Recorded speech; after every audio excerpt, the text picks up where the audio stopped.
Welcome back to Metaphorically Speaking and Leading with Molly Nece.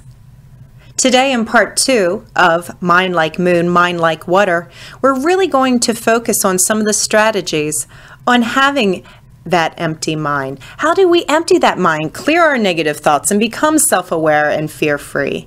And also, how do we create a free-flowing mind, one that keeps calm, focused on the task, doesn't judge, and sees life clearly as it is, rather than how it should be? Let's face it, the empty self is not necessarily a romantic term, but it's a metaphor for a mind that is not in reaction. It's a mind that is free of identification. The empty self comes from understanding what fills the self up, not by forcibly trying to become empty. So this concept of empty self is also called no mind. Empty self or no mind is not disturbed by thoughts of fears and the constant challenges of the external environment. It is a mind that is not stuck. It's free-flowing mind like into a stream of water, as we discussed in part 1. So this empty mind is the mind of this healthy person. It sees life clearly as it is rather than how it should be. So the mind really focuses on the activity and not in the evaluation, and therefore really creates a non-judgmental awareness of what is.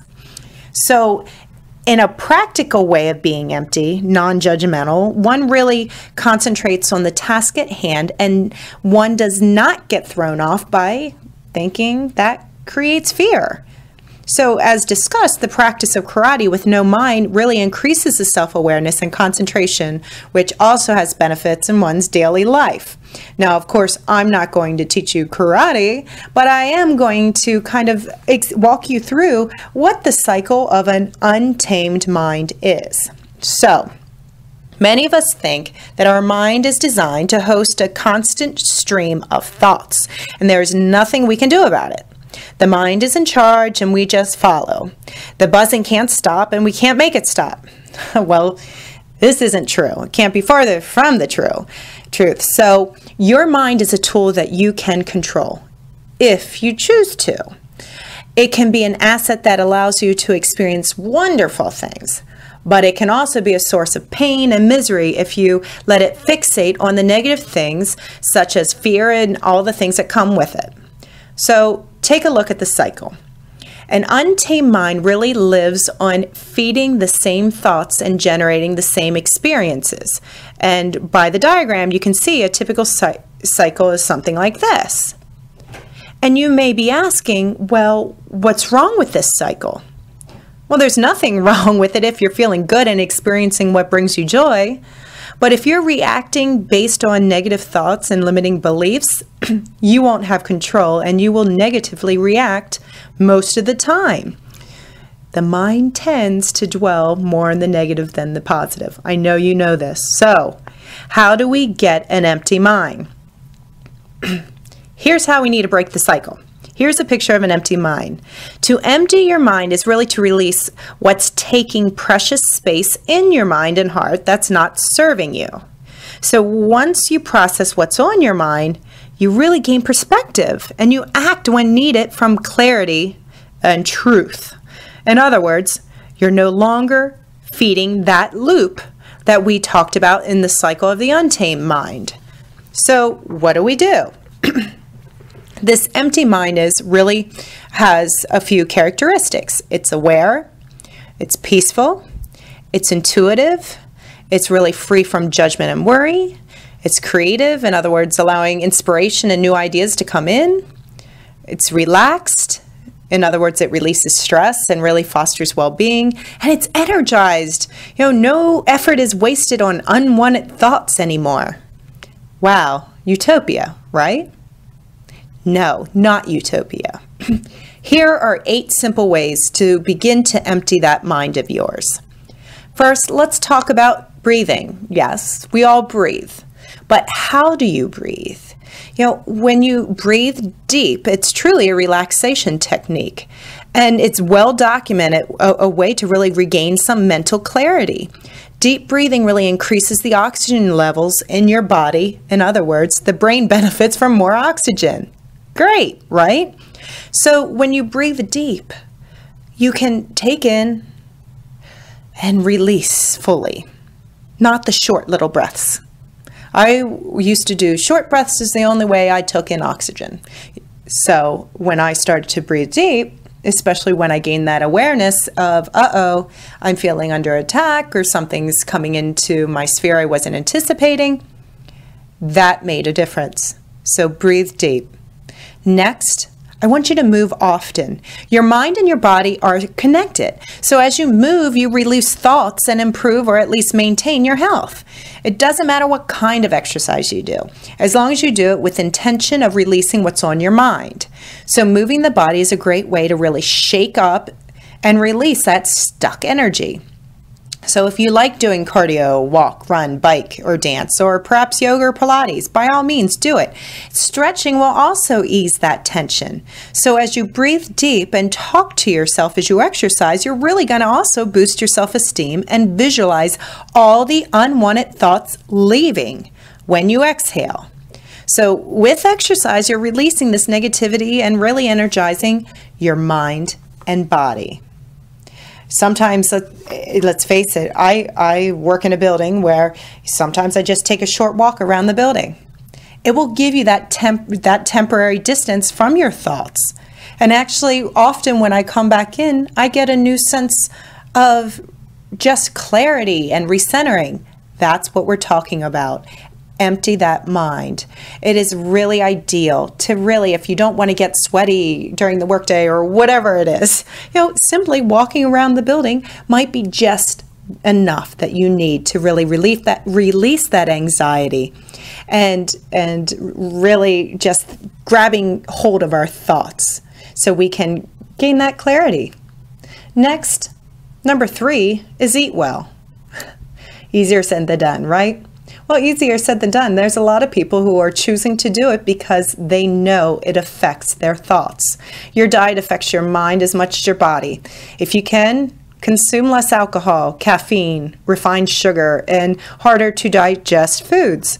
Eat the best quality foods you can and pay attention to how your energy levels changes. It's powerful.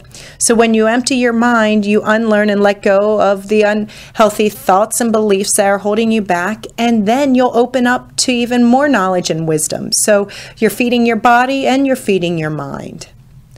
And number 4, draw it out. People have different learning styles and preferred means of communication, and I get it. But for those of us who like a little bit of physical and visual styles, drawing may be a way to combine both of these styles to clear your thoughts. So draw a simple picture that shows what's on your mind. You can make charts, graphs, other images. You can just write words or phrases down about the things on your mind and draw connections between them. Draw stick figures and give them word balloons or display what's bothering you. Just give it a try. Just draw it out. Next, maybe you want to write it down. Maybe you don't enjoy drawing. Maybe you want to write it down. Writing is proven to help organize your thoughts. Actually, morning pages, it was popularized by Julia Cameron. It's called The Artist's Way. And it's a way to adopt the habit of clearing your mind on paper. It's 3 handwritten pages done daily, can really clear out your conscious thoughts. Some people actually write memoirs as a way of more in depth to clear their consciousness, but we're not trying to do that here. Let's face it. We're just trying to open up some space for your thoughts to breathe. So really, it's one of my favorite choices is writing it down. Dr. Panabaker has this theory of emotional writing in which you say, what's on your mind? What kind of feelings is it causing you? What have you done so far? What do you have left to do? And what are you going to do? And what's going to happen if you don't do anything about it? So again, what I love about Dr. Panabaker is he says only do it for 20 minutes a day. So you might be able to do it in 20 minutes. You might have to do this activity for a couple days, maybe a couple weeks. But the more you do it, the easier it gets. Just grab a piece of paper. But if you do it on your computer, make sure to disable the spell check.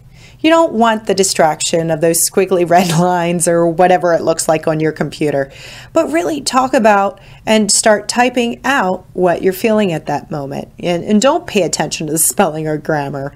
And don't stop to highlight what's important or try to feeling judging and saying, oh, I need to expand on that and write why I'm feeling this way. Just write it down. Your mind is going to play tricks on you to get you to analyze and justify your thoughts. Just keep going in your writing and remind yourself that you're taking it out and don't need to explain a thing. You're going to feel lighter. You just took a big load off your mind. You may get an insight or maybe even an action you need to take. Make sure you put these findings in a journal, because you might be one to say delete after you write. But if you have some of that awareness, that keen insight, write it down so you hold on to it because typically it's when you're faced with it again. So it takes you shorter to really get to that empty mind.